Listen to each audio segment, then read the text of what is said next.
السلام علیکم ورحمۃ اللہ وبرکاتہ۔ الحمد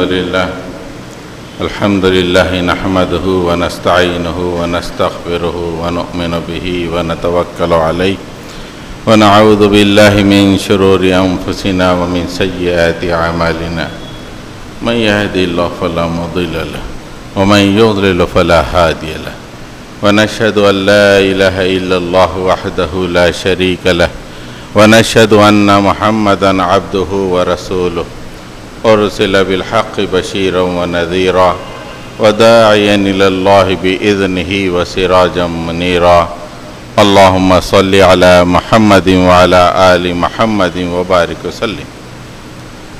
قابل احترام بزرگوں،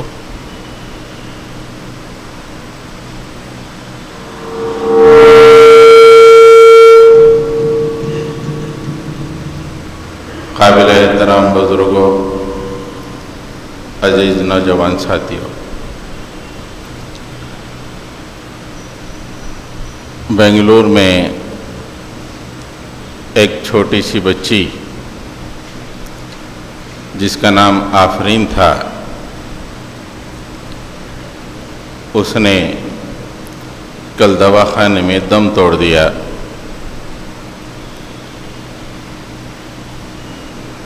خبریں اس طرح آئیں کہ اس کا باپ جس کا نام فاروق تھا،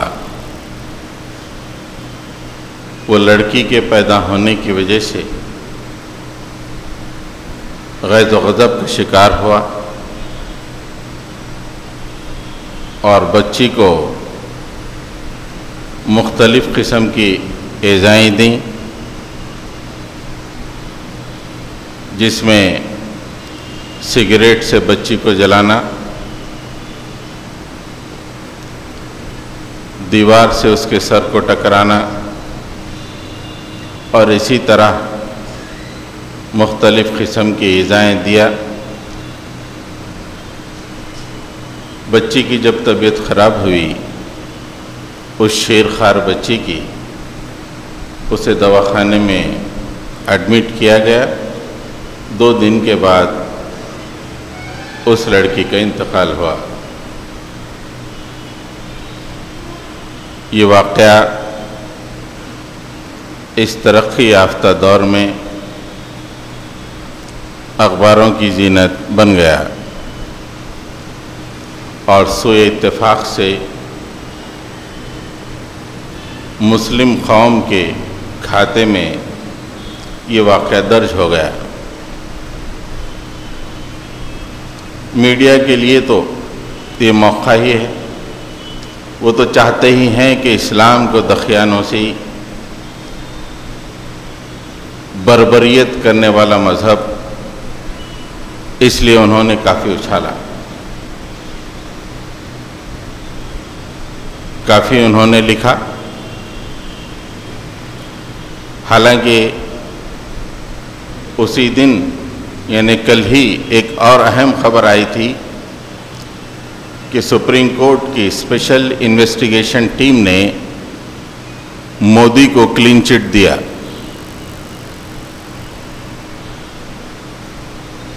اس خبر پر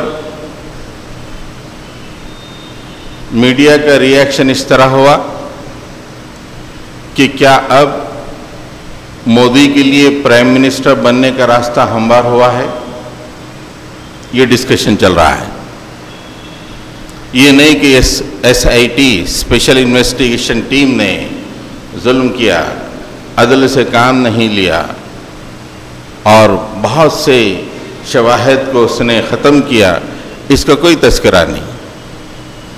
کلین چٹ ملتے ہی ڈسکشن چل رہے ہیں، آرٹیکلز آ رہے ہیں اخبار میں کہ مودی جی کے لیے اب پرائم منسٹر بننے کا راستہ ہموار ہو گیا ہے۔ اور جب بیبی آفرین مری تو عمر عبداللہ کشمیر سے ٹویٹر کرتے ہیں کہ میرے باپ کا نام فاروق ہے اور اس نام کے رکھے جانے پہ مجھے شرمندگی ہو رہی ہے۔ اس بچی کی خبر کو سو اتفاق سے ہم اس کی تائید تو نہیں کریں گے، لیکن اس خبر کو اس طرح پیش کیا گیا اور اس خبر کو اس طرح پیش کیا گیا۔ اس سے یہ بات واضح ہو جاتی ہے کہ آج دنیا کا میڈیا بس اسلام کے اندر خامیاں دیکھنا چاہتا ہے، اسلام کو ایک ایسے لوگوں کا مذہب مانا جاتا ہے جو خونخوار ہیں، دہشت گرد ہیں، اور یہ مذہب کو مانتے ہیں، یہ مذہبی تعلیمات میں یہ بات شامل ہے، اور اتنے خونخوار ہیں کہ اپنی بچی کو خود یہ ختم کر دیتے ہیں جبکہ وہ شیرخوار ہے۔ حضرت گرامی، آج بھی ایک دوسری خبر آئی گرل چائلڈ کے سلسلے میں۔ گڑگاؤں کے ایک دواخانے میں ایک معصوم بچی کو یوں ہی چھوڑ دیا گیا، آج کی خبر ہے۔ اس سے پتہ چلتا ہے کہ آج کا دور بھی لڑکیوں کے لیے کوئی عدل و انصاف کا دور نہیں لگتا ہے۔ آج کے ماں باپ بھی یہ چاہتے ہیں کہ انہیں صرف لڑکے ہوں، لڑکیاں نہ ہوں۔ لڑکی اگر ہو جائے تو مغموم، پریشان، فکر مند، ایک بہت بڑا بوجھ اپنے سر پہ سمجھتے ہیں۔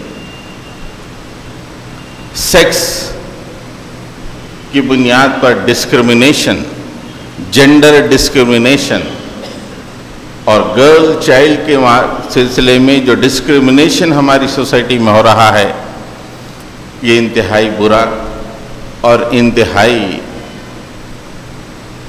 غلط، اور ایسا ڈسکرمنیشن جس کی مذمت کے لیے الفاظ بہت کم ملتے ہیں۔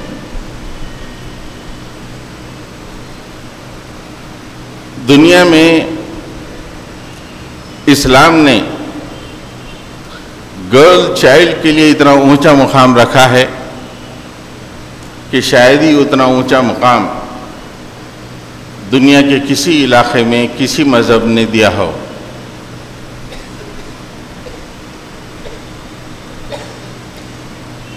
ہم آج کی اس تقریر میں آپ کے سامنے یہ واضح کرنا چاہتے ہیں کہ اسلام میں لڑکی یا گرل چائلڈ کی کتنی اہمیت ہے، اس کا کتنا عظیم الشان مقام ہے۔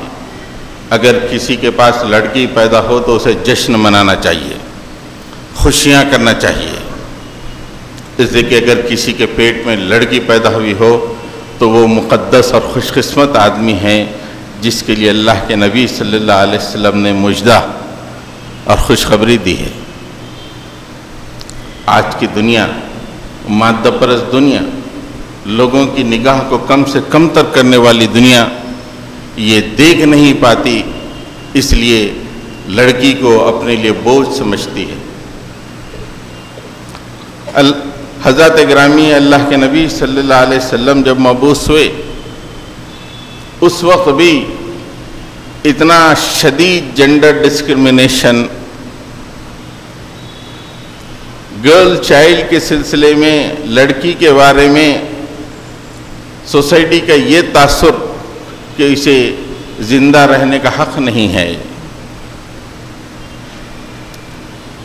نبی کریم صلی اللہ علیہ وسلم نے جن بڑے جرائم کو انسانیت سے ختم کیا اس میں سے ایک بڑا جرم یہ ہے کہ لڑکی کو ختم کرنا، اولاد کو ختم کرنا۔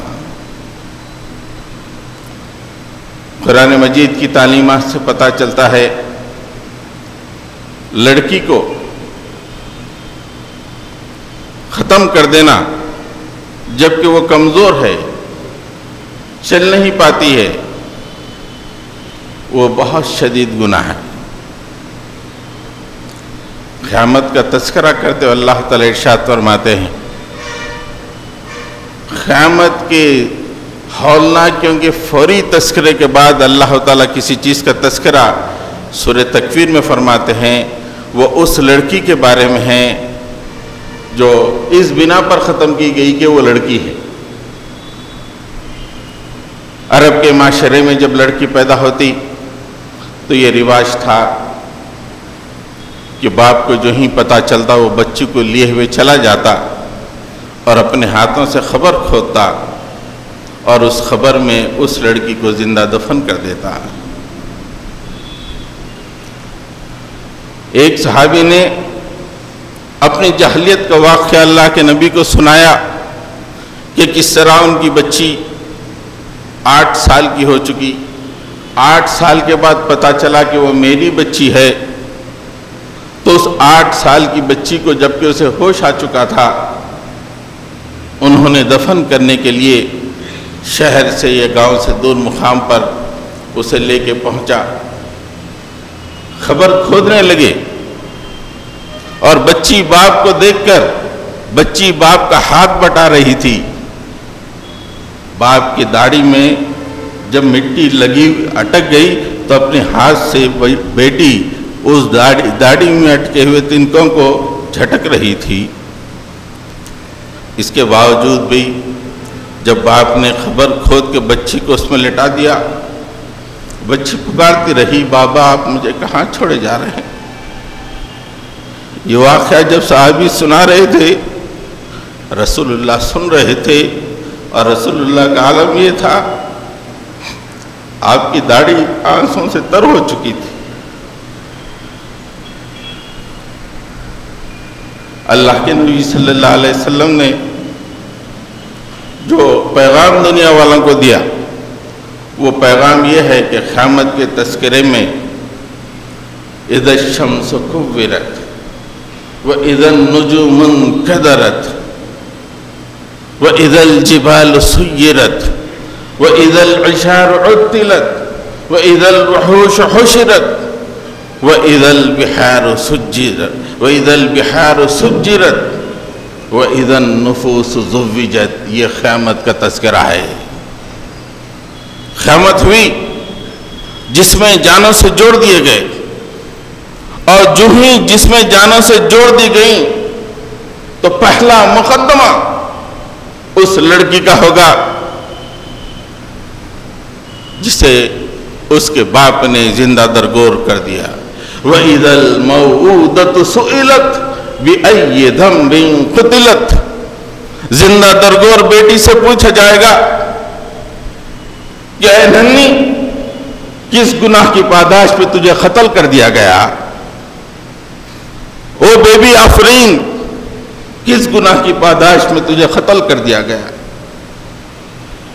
مفسرین کہتے ہیں کہ اتنا گھناؤنا جرم ہے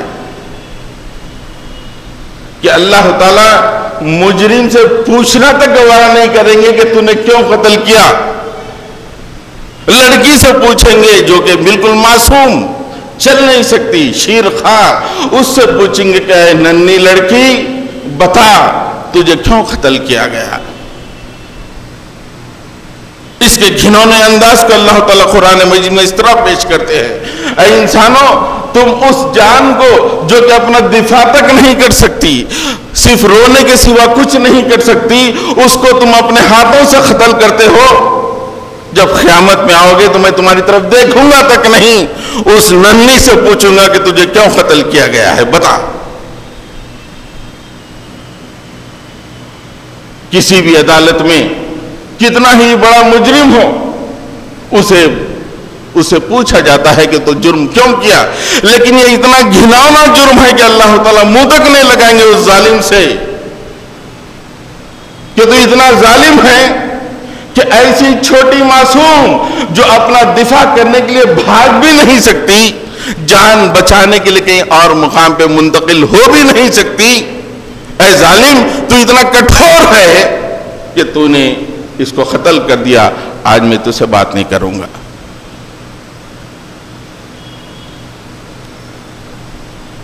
اللہ کے نبی صلی اللہ علیہ وسلم نے پیغام پوری انسانیت کو سنایا، اور آپ نے جو شریعت انسانوں کے حوالے کی اس میں قتل اولاد کے سلسلے میں باضابطہ احکامات۔ تم اپنے بچوں کو اور خاص طور سے بچوں کو اپنے اوپر بوجھ نہ سمجھو، اپنے لیے چٹی نہ سمجھو۔ تم سمجھتے ہو کہ تم انہیں پالتے ہو، ان کے رزق کا انتظام تم کرتے ہو، نہیں، ان کا ہی نہیں بلکہ ہم تمہارے بھی رزق کا انتظام کرتے ہیں. وَلَا تَقْتُلُوا أَوْلَادَكُمْ خَشْيَةَ إِمْلَاقٍ نَحْنُ نَرْزُقُهُمْ وَإِيَّاكُمْ إِنَّ قَتْلَهُمْ كَانَ خِطْئًا كَبِيرًا.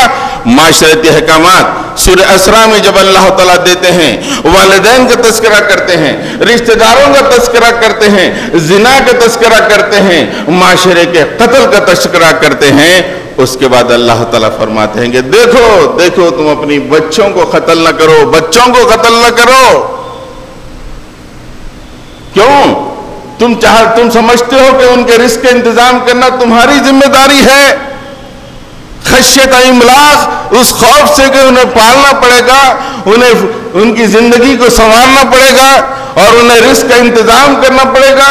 یہ بہت بڑا بوجھ تم سمجھتے ہو، اس لیے جو ہی پیدا ہوئے تم ختم کر دیتے ہو. تم سمجھتے ہو کہ تمہارے حلق سے جو نوالا اتر رہا ہے کہ تم اپنے ہاتھ سے وہ نوالا پہنچا رہے ہو. نہیں، نحن نرزقہم وإیاکم، ہم تم کو بھی کھلاتے ہیں. تم جن کو قتل کر رہے ہو اس ڈر سے، معیشت کے ڈر سے ختم کر رہے ہو، ان کے رزق کا بھی انتظام ہم کر رہے ہیں. ان قتلہم کان خطئا کبیرا، تمہارے بچوں کا قتل بہت بڑا گناہ ہے. کسی بات کو اللہ تعالیٰ سورہ انعام میں اس طرح فرماتے ہیں، وَلَا تَقْتُلُوا أَوْلَادَكُمْ مِنْ إِمْلَاقٍ. معیشت کے ڈر سے، ان کو کھلانے پلانے کے ڈر سے اپنے اولاد کو قتل نہ کرو. نحن نرزقکم وإیاہم، ہم تم کو بھی کھلاتے ہیں، ان کو بھی کھلاتے ہیں. کیوں اپنے یہ پوری قدرت اپنے تم سر لے رہے ہو کہ تمہارے پیٹ میں پیدا ہوئی بڑی شان سے کہ تم پال رہے ہو؟ اس ذہن کو، اس تصور کو ذہن سے نکال دو. حضرات گرامی، قتل اولاد، وہ لڑکی ہو کہ لڑکا، آج ہم دیکھتے ہیں کہ فیٹیسائڈ کے اتنے واقعات، سیکس ڈٹرمنیشن ٹیسٹ ہو جاتا ہے، حالانکہ گورنمنٹ کی طرف سے وہ بیان ہے، ہاسپٹلز میں لگا ہوا ہے کہ یہ سیکشن کے تحت یہ ٹیسٹ کرانا جرم ہے.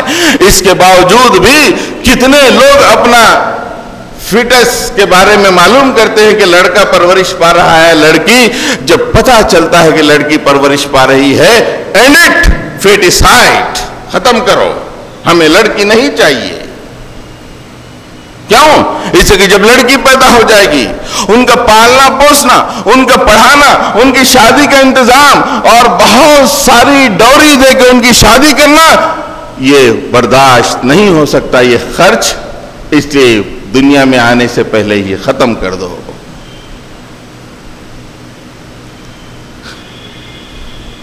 اسلام میں قتل اولاد کی ممانعت اتنی شدید ہے،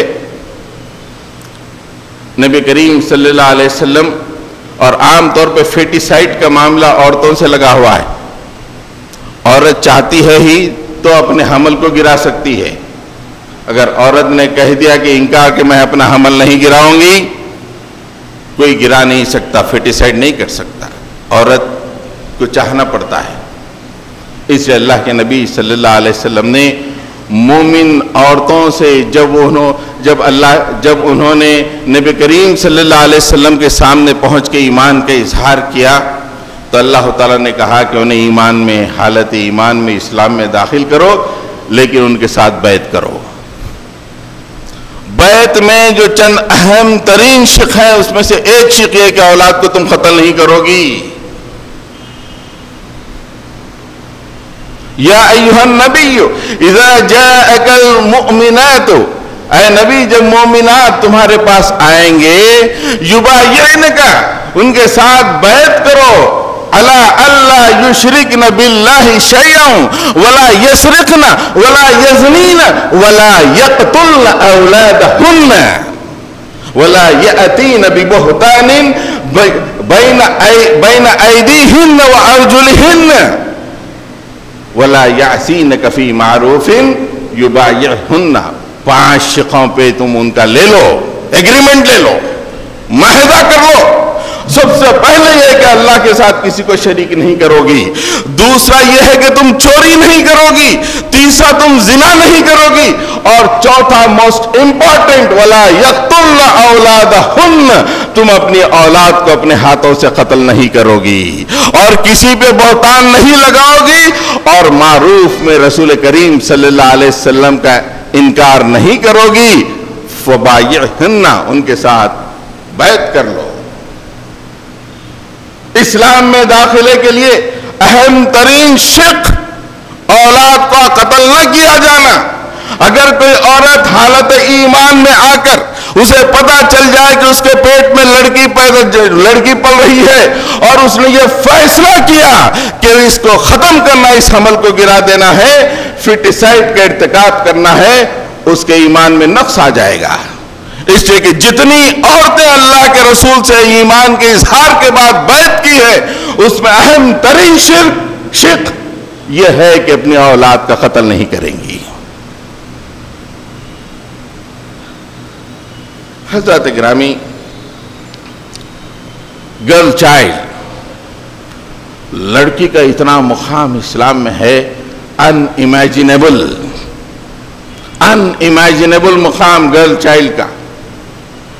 وہ مقام اگر کسی انسان کے سامنے آ جائے تو اس کا دل کہے کہ مجھے لڑکیاں چاہیے، لڑکیاں چاہیے۔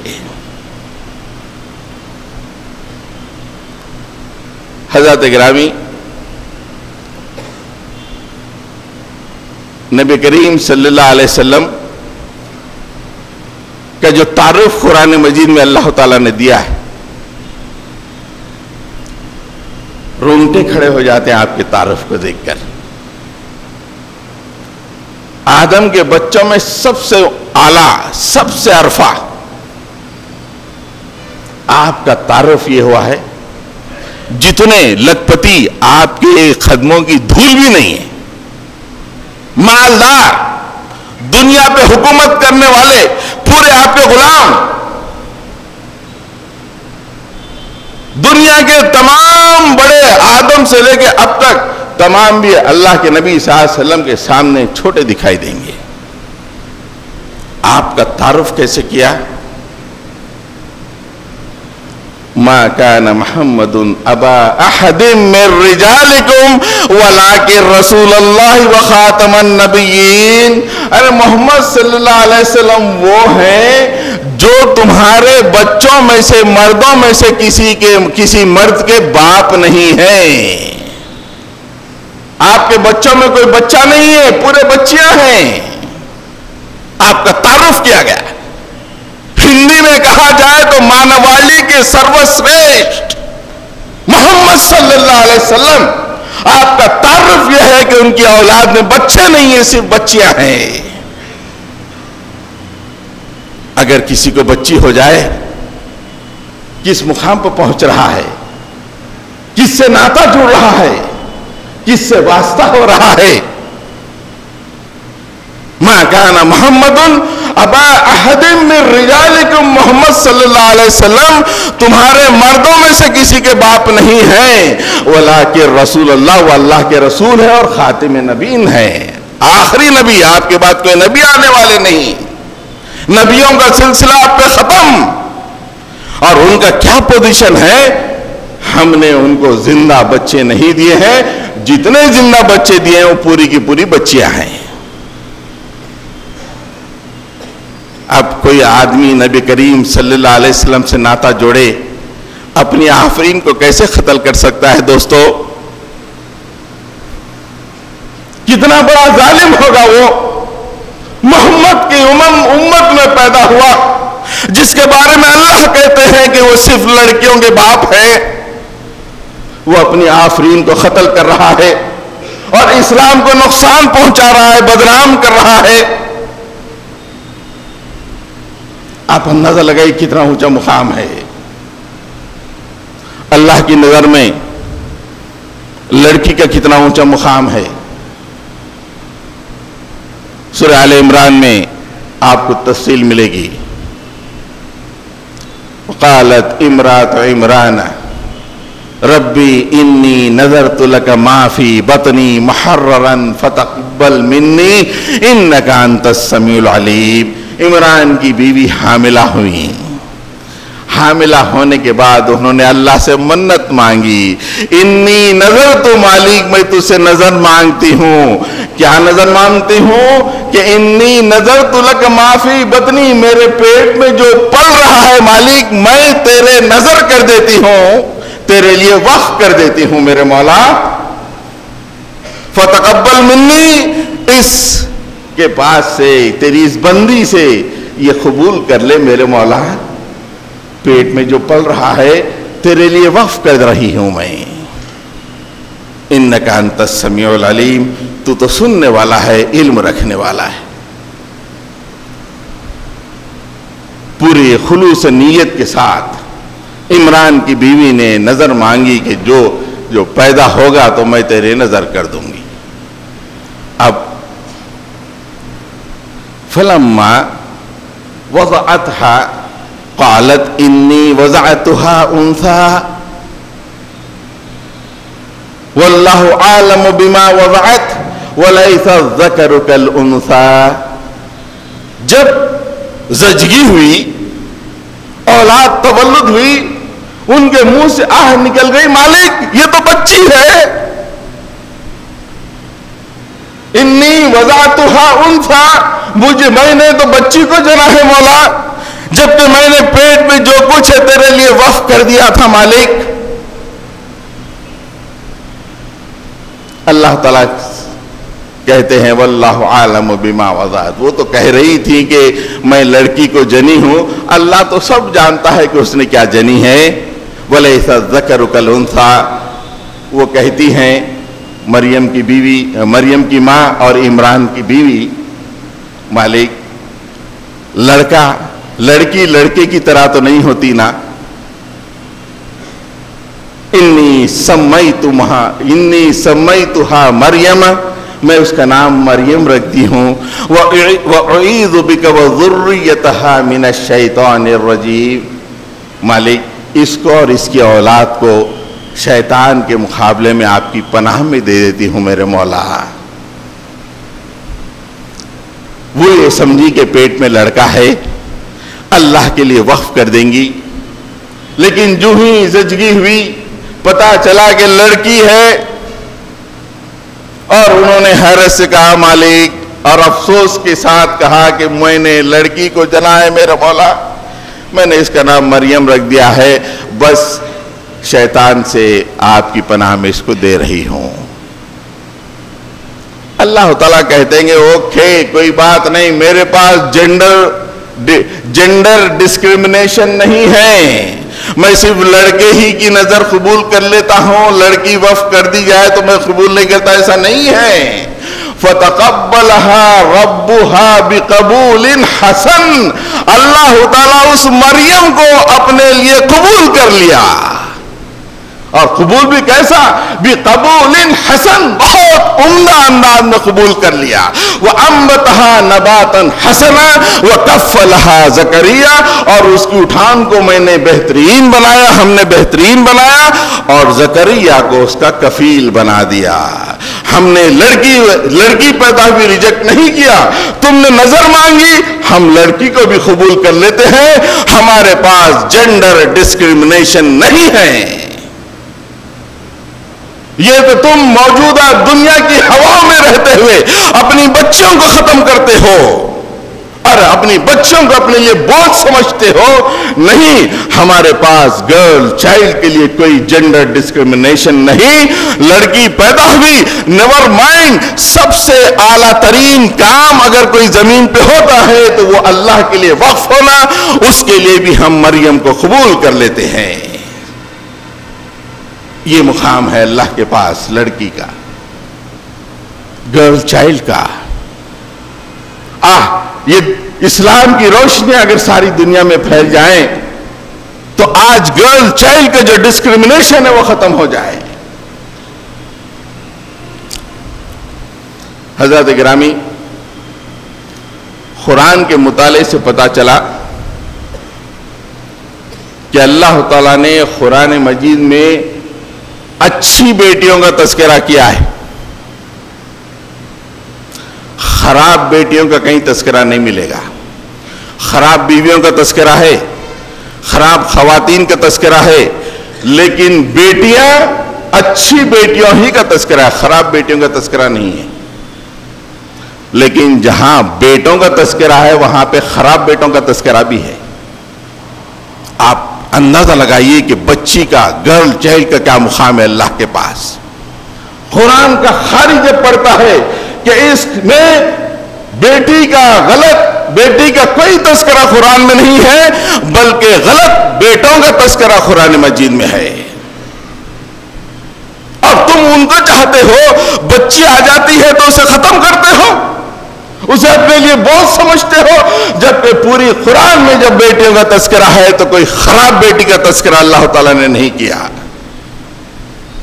آئیے ہم مثالیں دیتے ہیں اچھی بیٹیوں کا اور خراب بیٹوں کا۔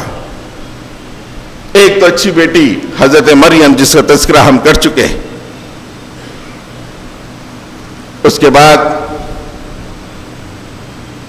سورہ قصص میں آئیے دو بہترین بیٹیوں کا اللہ تعالیٰ تذکرہ فرماتے ہیں۔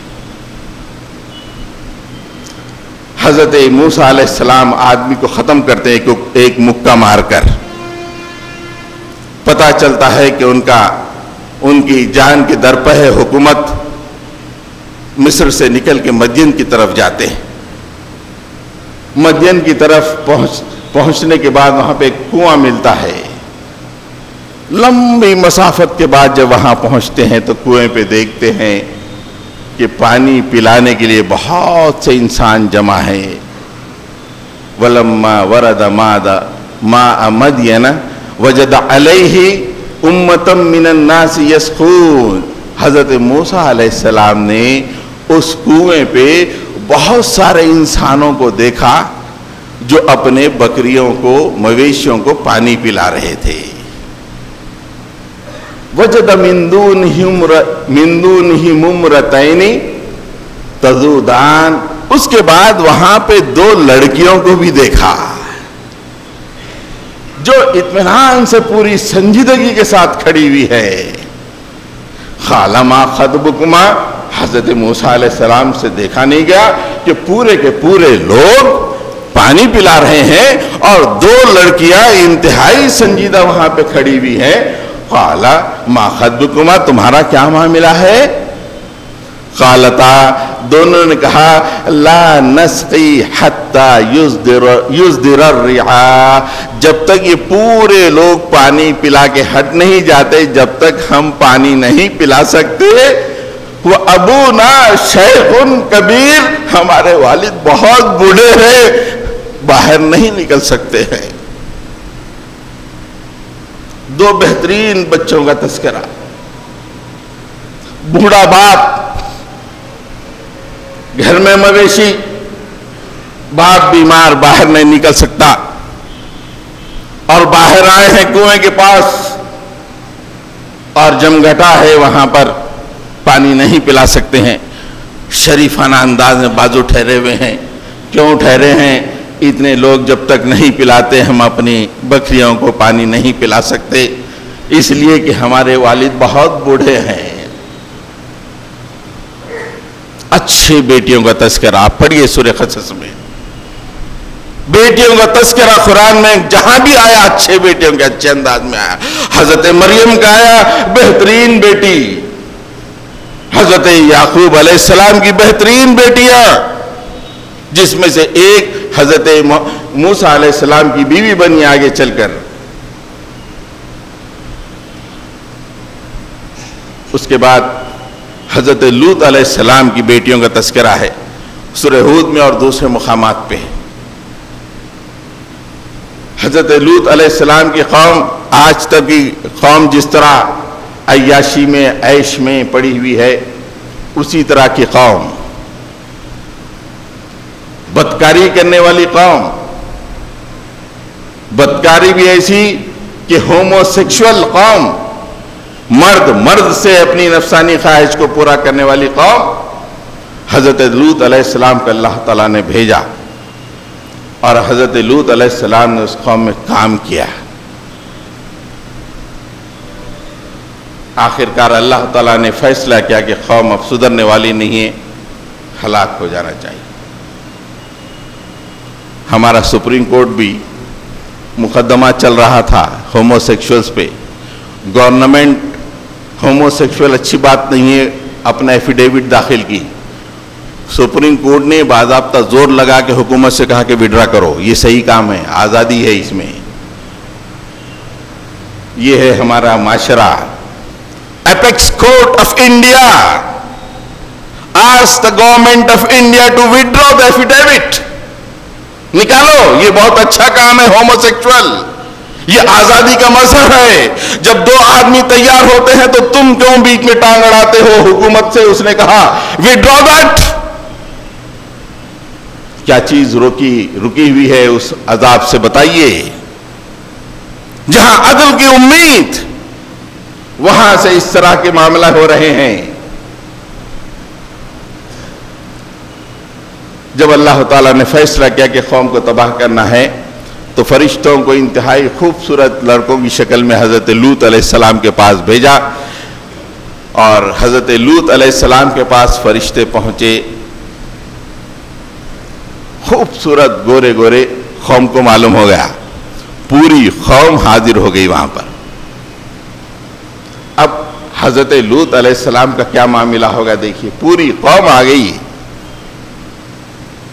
کیا بیچارگی ہے. قرآن مجید کہتا ہے, حضرت لوط فرماتے ہیں قال یا قومی ہؤلاء بناتی ہن اطہر لکم فاتقوا اللہ ولا تخزونی فی ضیفی.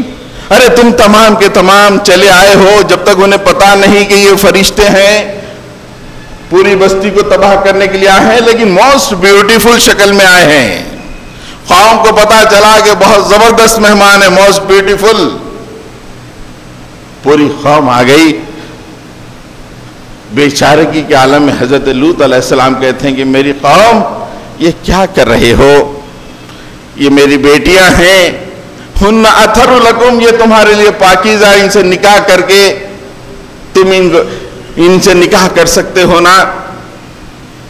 میرے مہمانوں کے معاملے میں تم مجھے بے عزت کیوں کرتے ہو؟ اللہ سے ڈرو. میری بچیاں پاک باز بچیاں ہیں, پاکیزہ بچیاں ہیں. حضرت لوط علیہ السلام کی پاکیزہ بچوں کا تذکرہ, بیٹیوں کا تذکرہ ملتا ہے. اس کے بعد جب فرشتوں نے طے کیا کہ بستی کو ختم کرنا ہے, حضرت لوط علیہ السلام سے کہا فَأَسْرِ بِأَهْلِكَ, تم اپنے بچوں بال بچوں کو لے کے نکل جاؤ. بِقِطْعٍ مِّنَ اللَّيْلِ, رات کا کچھ حصہ بچ جائے تو اس حصے میں اپنے بچوں کو آل اولاد کو لے کے نکل جاؤ. وَلَا يَلْتَفِتْ مِنْكُمْ أَحَدٌ إِلَّا امْرَأَتَكَ, تمہاری ایک بیوی ہے جو اللہ کی غدار ہے, اس کو چھوڑو اور اپنے پورے بچوں کو آل اولاد کو لے کے اس گاؤں کو چھوڑ دو. ایک بچوں کی اماں ہے, صحیح نہیں ہے, اسے نہیں لے آنا ساتھ. بچوں کا تذکرہ ہے, پوری بستی کو اٹھا کے پٹک دیا جا رہا ہے, جس میں بچوں کی اماں بھی شامل ہے. اور جب بیٹیوں کا تذکرہ ہے تو ہن اطہر لکم, یہ بہترین پاکیزہ بچیاں ہیں, اور فرشتے بھی کہتے ہیں کہ پاکیزہ ہے, ان کو لے کے شہر سے باہر چلے جاؤ. بیٹیوں کا جب تذکرہ قرآن مجید کرتا ہے تو بہت ہائی اسٹیم میں شاندار بیٹیوں کا تذکرہ. بیٹوں کے تذکرے میں اچھے بیٹوں کا بھی تذکرہ ہے, لیکن دو خراب بیٹوں کا بھی تذکرہ ہے. اس پہ میں اپنی بات کو ختم کرتا ہوں. اس سے پتا چلتا ہے قرآن مجید میں ڈھونڈیے, بچوں کا تذکرہ کوئی خراب بیٹی نہیں ملے گی, خراب بیوی ملے گی, خراب عورت کا تذکرہ ملے گا, لیکن خراب بیٹی یہ آپ کو نہیں ملے گا. بچوں کے تذکرے میں خراب بیٹوں کا تذکرہ ملے گا. حضرت نوح علیہ السلام 950 سال انہوں نے قوم کو بلایا. 950 سال قوم کو بلانے کے بعد اللہ تعالیٰ نے فیصلہ کیا کہ اب قوم سدھرنے والی نہیں ہے. اوپر سے بارش, نیچے سے پانی ابلنا شروع ہو گیا.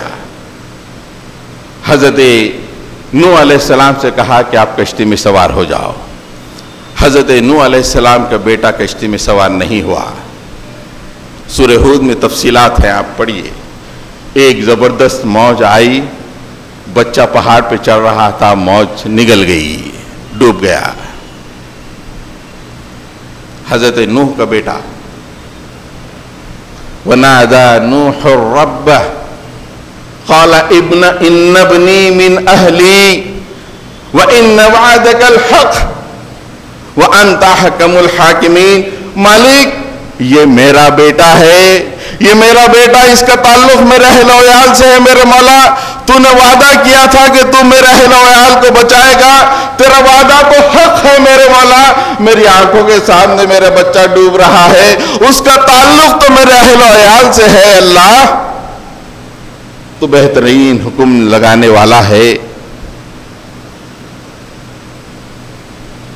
اس کے جواب میں اللہ تعالیٰ فرماتے ہیں قال یا نوح، اے نوح، انہو لیس من اہلک، وہ تیرے اہل و عیال میں نہیں ہے.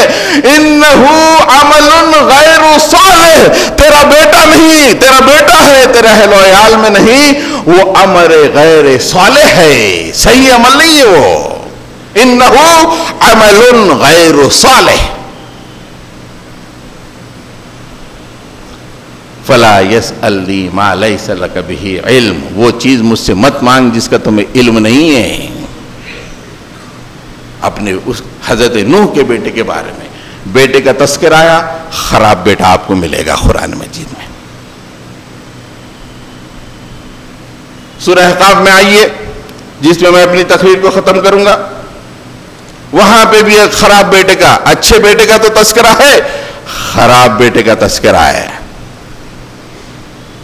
والذی قال لوالدیہ اتعداننی ان اخرج وقد خلت القرون من قبلی.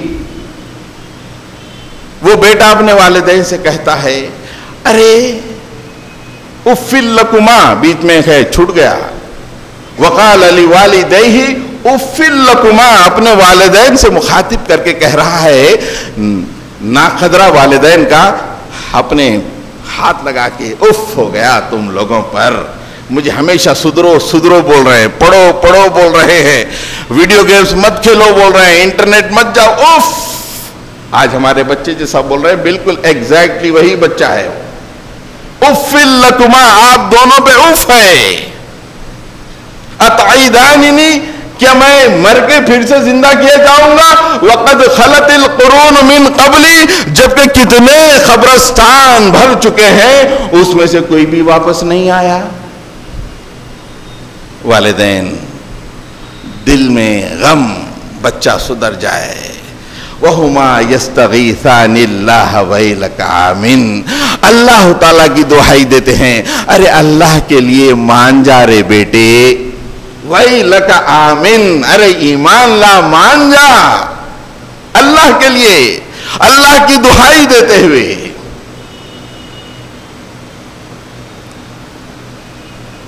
تو وہ کہتا ہے وَهُمَا يَسْتَغِيثَانِ اللَّهَ وَيْلَكَ آمِنْ، وہ کہتا ہے ان وعد اللہ حق. والدین کہتے ہیں کہ اللہ کا وعدہ حق ہے، تو مرے گا پھر سے زندہ ہوگا، تیرے نام اعمال پیش کیے جائیں گے، یہ وعدہ حق ہے. فیقول ما ھذا الا اساطیر الاولین، اطمینان سے گھر سے نکلتے، ارے بس کرو بس کرو، یہ سے بہت پرانے قصے آج کے دور میں نہیں چلتے، میں تو ویڈیو گیمز کھیلنے جا رہا ہوں. یہ خراب بچے کا تذکرہ. پوری قرآن دیکھیے کہ خراب بیٹی کا تذکرہ آپ کو نہیں ملے گا. بچوں کے تذکروں میں اچھے بچے بھی ملیں گے لیکن خراب بھی آپ کو ملیں گے.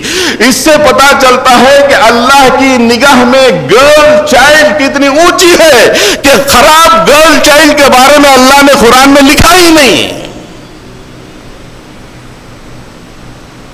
ایسی قوم میں ہم ہیں جس کی کتاب قرآن مجید، جس میں گرل چائلڈ کے خراب ہونے کا تذکرہ نہیں ہے، ایسی قوم میں پیدا ہوتے ہیں اور دنیا کو یہ میسج دیتے ہیں کہ بیٹی پیدا ہوئی تو ہمارا چہرہ مرجھا جاتا ہے. حضرات گرامی، بیٹی جب اچھی ہو بیٹے تنکے ہو جاتے ہیں. آج بھی ہم دیکھتے ہیں بچے اپنی زندگی میں مست ہوتے ہیں. جیسے ابھی میں نے عرض کیا کہ حضرت یعقوب علیہ السلام کی 2 بیٹیاں، ابونا شیخ کبیر، بیٹیاں آ جاتے ہیں، ہمارے والدین بوڑھے ہیں، بچے اپنی زندگی میں مست رہتے ہیں. حضرت فاطمہ رضی اللہ تعالیٰ عنہ نبی کریم صلی اللہ علیہ وسلم کے 1 یا 2 واقعات سن کے اپنی بات کو ختم. بیٹی کیسی ہوتی ہے؟ اللہ کے نبی صلی اللہ علیہ وسلم مکے میں پیغام کو پیش کر رہے ہیں، تقریباً 10 سال ہو چکے ہیں. مخالفت کی انتہا. حضرت ابو طالب کا انتقال ہو گیا اور حضرت خدیجہ کا انتقال ہو گیا. آپ راستے سے کہیں جا رہے ہیں، ایک شخی لا کر گھر کا کچرا آپ کے اوپر ڈال دیتا ہے، پورا کچرا ڈال دیتا ہے اللہ کے رسول صلی اللہ علیہ وسلم. یہ اطلاع حضرت فاطمہ کو ملتی ہے. آنسو بہاتے ہوئے آتے ہیں، والد کا ہاتھ پکڑ کے گھر لے جاتے ہیں، روتی جاتی ہیں اور آپ کے سر کے اوپر جو کچرا ہے صاف کرتی جاتی ہیں. رسول کریم صلی اللہ علیہ وسلم فرماتے ہیں، بیٹا مت رو مت رو، اللہ تیرے باپ کی مدد کرے گا اور اس کی حفاظت کرے گا، تو مت رو. یہ ہے بیٹی. جنگ احد میں اللہ کے نبی صلی اللہ علیہ وسلم کے دندان مبارک شہید ہوئے. مدینے میں اطلاع ملی، حضرت فاطمہ دوڑتے ہوئے آئیں اور نبی کریم صلی اللہ علیہ وسلم کو جب پہاڑ کے اوپر لے جایا جا چکا تھا وہاں پہنچی اور اپنے ہاتھوں سے زخم کو صاف کیا اور اس کی مرہم پٹی کری. بیٹی کا یہ مقام ہے. اور ایسی افکار کی دنیا میں اسلامی افکار کی ضرورت ہے کہ جہاں پہ قرآن مجید پڑھو تو ایک بیٹی گرل چائلڈ کا بہت اونچا مقام. حضرات گرامی، عرض خدمت یہ ہے، بچی پیدا ہو تو جشن منائیے. اللہ کے نبی صلی اللہ علیہ وسلم فرمائے، حدیث ذہن سے نکل گئی تھی، سنیے، اہم ترین حدیث ہے کہ اللہ کے نبی صلی اللہ علیہ وسلم نے اس شخص کے لیے مجدہ خوشخبری سنائی کہ 3 لڑکیاں اگر کسی کو ہوں اور 3 لڑکیوں کی تعلیم و تربیت کا انتظام کرے اور 3 لڑکیوں کی شادی کا انتظام کر دے، ایسے شخص کو جنت میں داخل کر دیا جائے گا. جنت کا داخلہ 3 لڑکیاں ہوئیں اور تینوں کی تعلیم و تربیت، بہترین تربیت کا انتظام کیا اور شادیاں کر دی. آئیے، ویلکم انٹو جنہ. ہم کو وہ جنت کی اہمیت نہیں ہے، حاضر میں کیا مل رہا ہے یہ بولو. لیکن صحابہ کرام کی دل سے آہ نکل گیا، میرے پاس تو 3 بچہ نہیں ہے، میں جنت میں کیسے جاؤں. وہاں سے آواز آئی، اللہ کے نبی میرے پاس تو 2 ہی بچہ ہے، میں کیسے جنت میں جاؤں. ہم بولیں گے ہمارا بچہ کیسا جائے باہر، ذرا وہ بتاؤ. گھر کا یہ آرکیٹیکٹ کون ہے ذرا بتاؤ. ہمارے ذہن میں یہ آئے گا، ارے جنت یہ تو بہت چلنے والی ہے، ہٹو. ہم کو یہ سناؤ پہلے دنیا میں کیا ملنے والا ہے. لیکن صحابہ کا یہ معاملہ تھا کہ جب جنت کی خوشخبری، اور اس جنت کی خوشخبری میرے لیے نہیں ہے، فوری آہ نکل گئی، اللہ کے نبی میرے پاس تو 2 ہی بچیاں ہیں، میں کیسے جنت میں جاؤں. اللہ کے نبی نے دیکھا، مسکرائے، بولے کوئی بات نہیں، تم بھی 2 بچوں کی تعلیم و تربیت کا انتظام کرو اور ان کی نکاح اور شادی کا انتظام کر دو تو تم بھی جنت میں چلے جاؤ گے.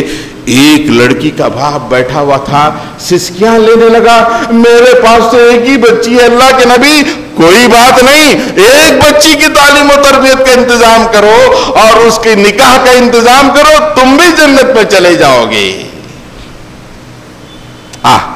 بیبی آفرین کو قتل کر کے اس نے اپنے آپ کو دوزخ کے حوالے کر دیا. اے کاش کہ بیبی آفرین کی تربیت کا انتظام کرتا اور آگے بڑھنے کے بعد اس کی شادی کا انتظام کرتا تو اللہ کے نبی کی اس خوشخبری کا مصداق بن جاتا کہ جنت میں داخل ہو جاتا. ظالم کو وہ نہیں چاہیے تھا، ظالم کو تو دنیا چاہیے تھی کہ یہ دنیا میں یہ میرے لیے بوجھ بنی ہے، اسے ختم کر دو. حضرات گرامی، آج کے دور میں اسلام کا یہ پیغام گرل چائلڈ یہ افسوس کرنے کا مقام نہیں بلکہ جشن کرنے کا مقام. ہر مومن جشن کرے کہ میں لڑکی کا باپ بنا ہوں. 1 2 3 4 کتنے بھی ہوں اللہ نے دیے ہیں, پالے گا وہ, مجھے کیا کرنا ہے؟ بہترین تعلیم و تربیت کا انتظام کروں اور جب نکاح کی عمر کو پہنچے تو شادی کر دوں اور جنت میں جانے والوں میں شامل ہو جاؤں. وآخر دعوانا ان الحمد للہ رب العالمین.